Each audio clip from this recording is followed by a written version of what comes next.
Hey, everybody. Thank you for joining me for another session of In Discussion here. And I am super proud and excited to welcome Jess Pongrass from Baby Village to our conversation today. How you doing, Jess? Hey, Jason. I'm great, thanks. Thanks for having me today. Thank you for coming on and joining me.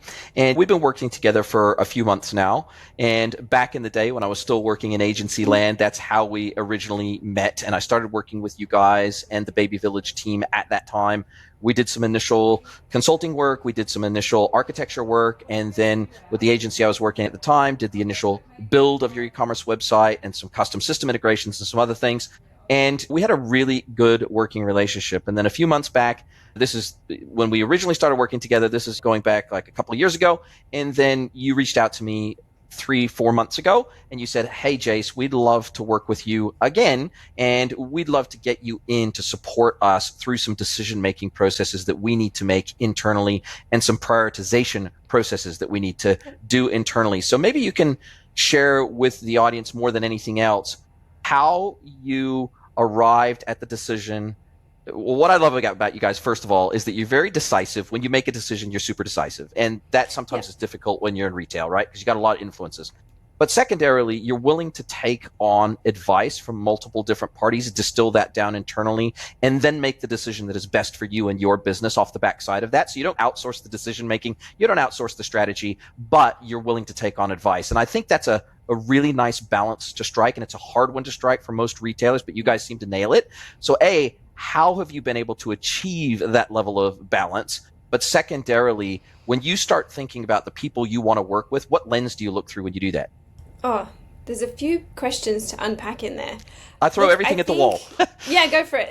Look, I think probably to answer the first question, I think the reason for sure that we reached out to you again, I think was a number of reasons, but one, I think like your breadth of knowledge in this space is pretty much unmatchable. I think your network through like both the work you do and I think also the podcast that you run means that you just have this incredible network and you're so up to date with the knowledge in the industry. And I think certainly in the e-commerce space, things just change and adapt so quickly that I guess to make sure that we position ourselves in the best light to meet our strategy, you've got that kind of breadth of knowledge. And I think because we had engaged you as this sort of systems architect, you knew our tech stack really intimately already. And so it was probably a much more quick runway to get you up to speed where we were at in terms of the challenges that we were facing.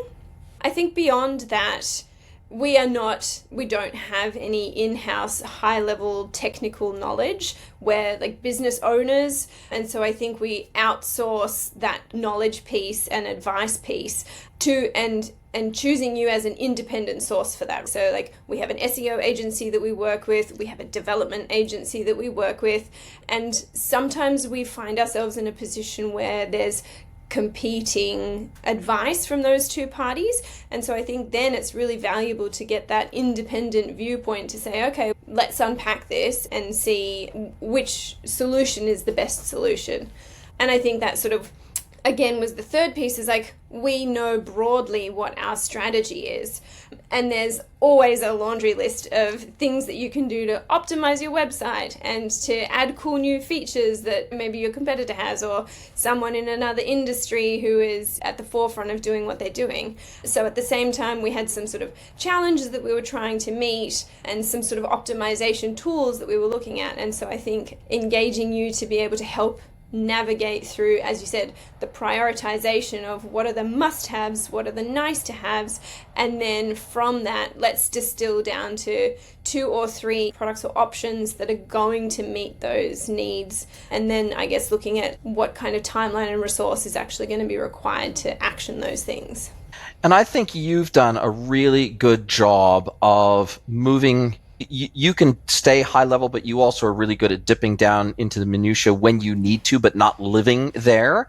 And from what I've seen from the outside looking in is you have almost timed the bringing in of internal subject matter experts in certain areas of the business, from a logistics perspective, from a retail analytics perspective, from an e-commerce management perspective. When I first started working with you way back in the day, you didn't have any of those three roles in the business. I think you recognized pretty early on, okay, we're going to have to systematically onboard some people into the business to unburden you so that you can stay strategic instead of getting absolutely stuck in the quicksand of implementation and the tactics. And that has freed you up. And I've witnessed this with you. It has significantly freed up your ability to participate in those more serious strategic decision-making discussions and to be really deeply involved in the, I guess, architecting the priorities within the business.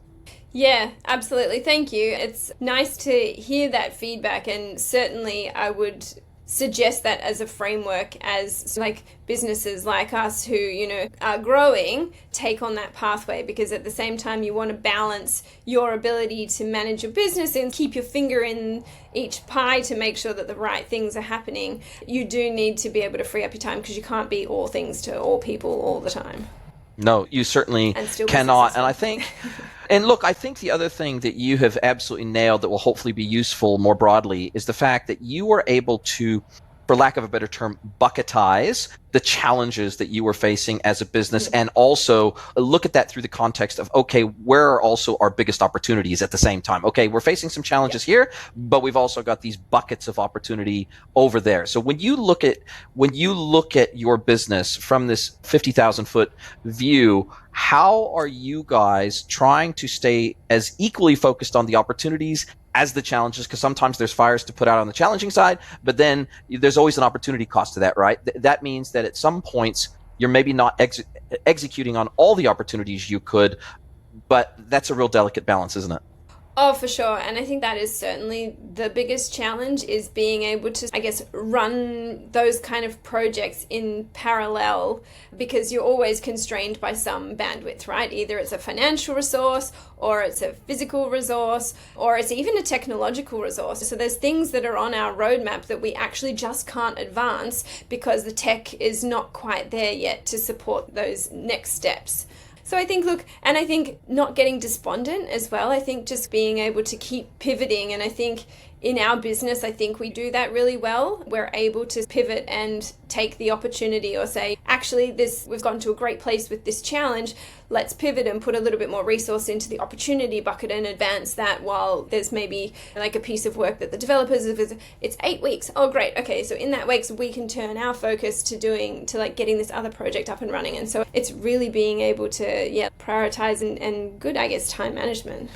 Yeah, and look, I think the final thing I would say there is that you guys don't navel gaze forever. Like you take the appropriate amount of time, I think, to mull things appropriately and give them their due diligence time within the business, and make sure that you're talking to all the stakeholders, make sure you're running things past the board where appropriate, and making sure there's good governance in place. But you don't navel gaze beyond where basically you navel gaze the minimum that you have to make a good decision, but you don't just let things sit and fester beyond that. Basically, once you make a decision, you go, yep, this is how we're going to go. You pull the trigger, and then you allocate the internal resources and bandwidth to make that happen and pull people off existing work or whatever it is. And I think that's probably a lesson that a lot of businesses could learn, and something I see particularly in large corporates. They can navel gaze forever, and they're almost like a deer in the headlights, and nothing gets done. And by the time they look to execute, the whole entire landscape and market has changed, their entire business has changed, and all of a sudden those decisions are no longer relevant to their business. So I think, how do you strike that balance between doing enough diligence on something but not letting it take forever and consume everybody?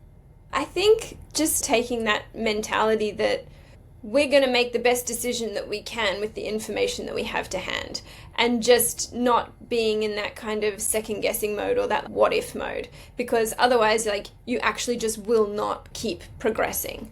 And I think the other thing is also too, it's like we might make a decision about something and we execute it, but we then keep monitoring it. And so like in 3 months or 6 months or 12 months, if we go, okay, maybe that wasn't the right decision for us, we'll review it and then look at what other option or solution we can do. So it's not even just like a kind of set and forget, tick the box, yep, we've made that decision, let's go with it. We've got that diligence in place to say, was that the right decision? Yes or no? How can we kind of pivot, and how can we report back and make sure that like the next time around we consider a factor maybe that we missed? But yeah, like again, I think in the fast-paced business environment that we're in, both in retail and e-commerce, I think there's just not enough time to sit around and take a really long time to make decisions. And yeah, otherwise, yeah, it's the only way forward for me.